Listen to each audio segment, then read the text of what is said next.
back to the daily grind with the only free MMA channel that fucking matters, full-time MMA. And this is gonna be the last time you hear me talking on this shitty little fucking microphone, because if you follow me on Snapchat, you already know I got my new microphone from Amazon today, from UPS, just got delivered. I'm fucking hyped. I'm about to set that shit up. What the fuck you time at, dude? Shout out to Stamina MC. Shout out to motherfucking every top show hitter, every person that donated to the fucking microphone fund that got that shit. I know there was like 3 people that donated to the microphone fund specifically. I was gonna shout out MMA from the Heartland because he donated to the motherfucking PayPal $100 dono. That motherfucking helped out tremendously. I'm still overdrafted, but that don't fucking matter. I got my new microphone, dude, and that shit helped out. You already know.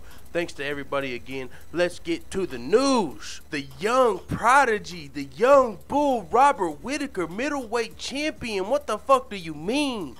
Favorite fighter, not my favorite fighter of all time, but one of my favorite fighters, fucking Robert Whittaker, man on deck, came out and put the entire middleweight division on notice. He was on the outside of the top 5 looking in. He went on to beat, who did he beat first? Derek Brunson. Derek Brunson knocked 5 people out in a row in the first round. Came rushing at Robert Whittaker. Robert Whittaker put him down, knocked out Derek Brunson. Fought Jacare. Jacare was on the inside of the top 5. Trying to keep Robert Whittaker out. Took the fight versus Robert Whittaker. Robert Whittaker went in there with some impressive takedown defense and finished Jacare. Next, he was supposed to be fighting. It was potential for him to fight for the title. Yoel Romero was going to fight for the title first. Michael Bisping was injured, so Robert Whittaker stepped up and took on Yoel Romero. So that's 3 top 6 guys: Derek Brunson, Jacare, Yoel Romero. Robert Whittaker took on in the top 5 and fucking finished. Did he finish? No, he didn't finish Yoel Romero. It was a decision. But still, he hurt his fucking leg in the first round, injured his leg, and went on to still beat Yoel Romero on one leg.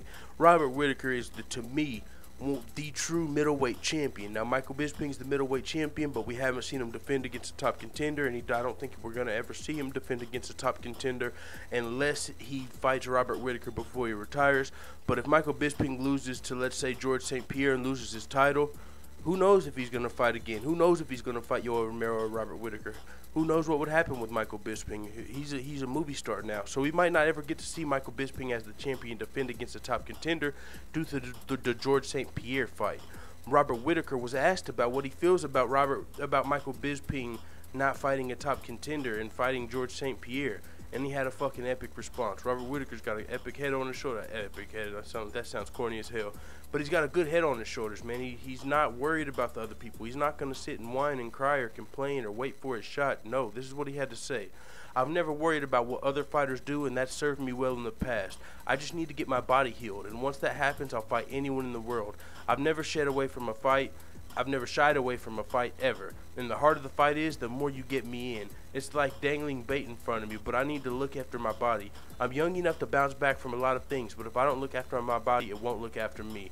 Good call, because a lot of people were starting to say, hey man, Robert Whittaker is the real loser in this Michael Bisping George St. Pierre fight. Tyron Woodley put on an unimpressive performance, a boring performance, so Dana White took away his title shot. A lot of people were fine with that because it was a boring performance. And even as a fan of Tyron Woodley, I think George St. Pierre versus Tyron Woodley would be a lackluster fight. It wouldn't be very entertaining. So, a lot of fans don't want to see that fight. I'm fine with that. But the real loser was Robert Whittaker, because he didn't do anything except for go in and fight 3 top 5 contenders in a row, on top of win the interim title, on top of get injured in the fight and still win the fight, on top of winning the interim championship. Therefore, he should be guaranteed a fight against the champion, and the champion's still scheduled to fight against somebody else that's not even a contender.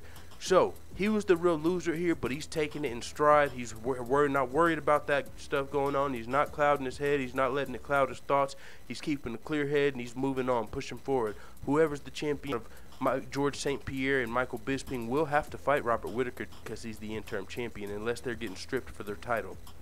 If they vacate their title, like GDR did when she didn't want to fight Chris Cyborg, then Robert Whittaker will be given the title, which would be unfortunate.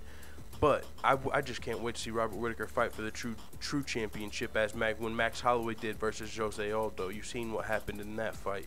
Ooh, it's going to be another thing. I think it's going to happen like that. I'm rooting for Robert Whittaker. This is the new era, the new breed, the new wave. Robert Whittaker's the motherfucking dude, and I wish we could see Gegard Mousasi or somebody in this middleweight division versus Robert Whittaker, because the only person I really see in the world messing with Robert Whittaker right now, I mean, the top middleweights in the UFC have a chance, but I have Robert Whittaker as the favorite against every middleweight currently in the UFC. The only middleweight I would have as a favorite versus Robert Whittaker is Gegard Mousasi, and because that's Gegard Mousasi is literally one of my top 3 favorite fighters, if not my favorite fighter of all time. So Gegard Mousasi's in Bellator, so that won't happen. So I'm fucking team Robert Whittaker until somebody's able to dethrone him. It could be, let's see who's realistic out of all the top middleweights. Derek Brunson, maybe if he gets back up there and fights smarter. Luke Rockhold, but Robert Whittaker could probably take him out. Yoel Romero, Robert Whittaker already beat. Good fight. Man, Robert Whittaker's looking like the top middleweight. Bisping, I got Whittaker. Romero, Rockhold, Weidman, I got Whittaker. Let's fucking go. Whittaker's looking like the new breed, the new age, the new champ, the new wave. So it is what it is. Robert Whittaker, and as far as his injury, it's looking like he's not going to be back till 2018. That's why he's fine with the GSP Bisping fight. He's worried about healing up. So we're not probably Robert Whittaker's not throwing a fit about Bisping GSP. So if he's not throwing a fit, why the fuck would you?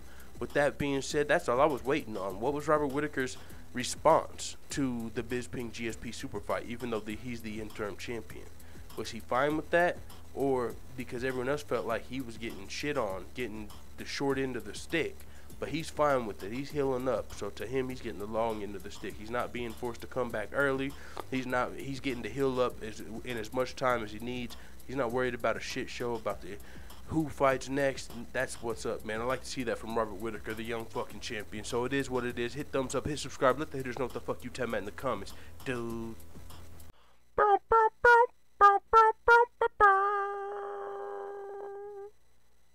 Before my grandma passed away, we asked her why she didn't have any life insurance, and she told us, "So you all will be really sad when I die."